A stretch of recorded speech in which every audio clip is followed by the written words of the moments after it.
असली पात्र कथा का कौन है? तो कोई नहीं है, जो सुने वही पात्र है। अब ऐसे कैसे गिनेंगे कि कौन कथा श्रोता है? कैसे पता चलेगा कथा श्रोता कौन है? अब नारद जी कथा श्रवण करने बिठा लिए महात्माओं ने, पर नारद जी कथा सुनना चाहते नहीं हैं। उनको रुचि नहीं है कथा में। क्यों? क्योंकि उनके पास ज्ञान है पहले से, और जो पहले से भी ज्ञानी होते हैं तो उनको कम रुचि रहती है फिर कथा में, दूसरों की में। और जो श्रोता, जो पात्र है, चाहे वो कितना भी ज्ञानी हो, फिर भी वो विद्वान की कथा को अवश्य ही भाव से सुनता है। क्यों?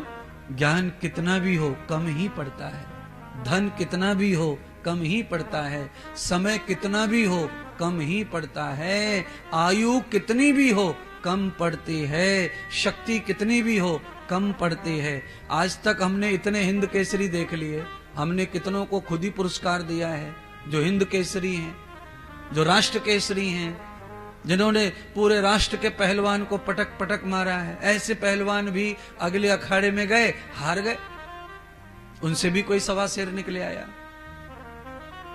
इसीलिए बल की पूर्ति कभी नहीं हुई है, ज्ञान की पूर्ति कभी नहीं हुई है, धन की पूर्ति कभी नहीं हुई है, समय आयु इनकी कभी पूर्ति नहीं हुई है। ये सब चीजें हैं।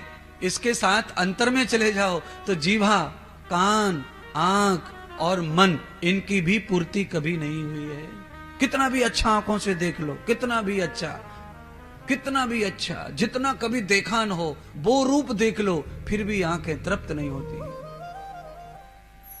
थोड़ी देर में इनका भर जाता है मन, फिर भूख, फिर दूसरा देखना। ऐसे कानों का है, कितना भी बढ़िया सुना लो, कितना भी, पर कान थोड़ी देर तृप्त होते हैं, फिर भूखे मरते हैं, फिर इनको सुनाओ दोबारा, फिर से इनको होना प्रसाद।